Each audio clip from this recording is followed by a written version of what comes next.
Telugu Desam party senior నాయకుడు మాజీ గ్రంథాలయ చైర్మన్ కిలారి వెంకటస్వామి నాయుడు అకాల మరణం చెందారు. కిలారి ఆకస్మిక మరణంపై రాష్ట్ర పురపాలక పట్టణాభివృద్ధి శాఖ మంత్రి డాక్టర్ పొంగూరు నారాయణ తీవ్ర దిగ్భ్రాంతి వ్యక్తం చేశారు. ఈ సందర్భంగా నెల్లూరు నగరం బీవీ నగర్లోని కిలారి వెంకటస్వామి నాయుడు నివాసానికి టీడీపీ రాష్ట్ర ప్రధాన కార్యదర్శి కోటంరెడ్డి శ్రీనివాసరెడ్డి, వేమిరెడ్డి విజయభాస్కర్ రెడ్డి, రాష్ట్ర కార్యవర్గ సభ్యులు రాజానాయుడు, డిప్యూటీ మేయర్ రూప్ కుమార్ యాదవ్, టీడీపీ నేతలతో కలిసి మంత్రి నారాయణ చేరుకున్నారు. కిలారి పార్థివ దేహానికి మంత్రి నారాయణ పూలమాలలు వేసి శ్రద్ధాంజలి ఘటించారు. అనంతరం మంత్రి నారాయణ మీడియాతో మాట్లాడారు. కిలారి వెంకటస్వామి నాయుడు అకాల మరణం చాలా బాధాకరమని ఆవేదన వ్యక్తం చేశారు. నెల్లూరు నగరంలో కరుడుగట్టిన టీడీపీ నాయకుల్లో ఆయన ఒకరన్నారు.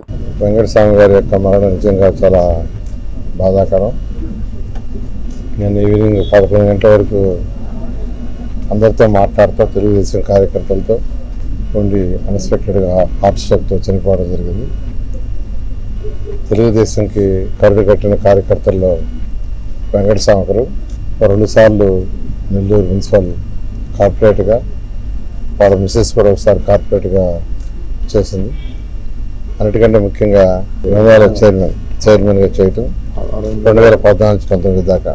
అంతేకాకుండా ఆ గ్రంథాలయాలు వాటిని డెవలప్ చేయాలని నేను ఒక మంత్రిగా ఉండేవాడిని.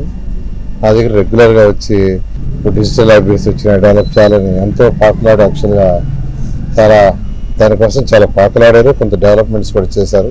అలాంటి వ్యక్తి తెలుగుదేశం కార్యకర్త చనిపోవటం నిజంగా చాలా బాధాకరం. అతని యొక్క ఆత్మకి శాంతి చేకూరాలని ఆ భగవంతుని కోరుకుంటున్నాను. 2014 నుంచి 2019 టీడీపీ ప్రభుత్వంలో ఆయన గ్రంథాలయ చైర్మన్ గా పనిచేశారని, గ్రంథాలయాల అభివృద్ధి కోసం ఎంతో శ్రమించేవారని గుర్తు చేశారు. ఆయన మృతి తెలుగుదేశం పార్టీకి పూడ్చలేని లోటన్నారు. ఆయన పవిత్ర ఆత్మకు శాంతి చేకూరాలని కోరుకుంటూ వారి కుటుంబ సభ్యులకు ప్రగాఢ సానుభూతి తెలుపుతున్నానన్నారు.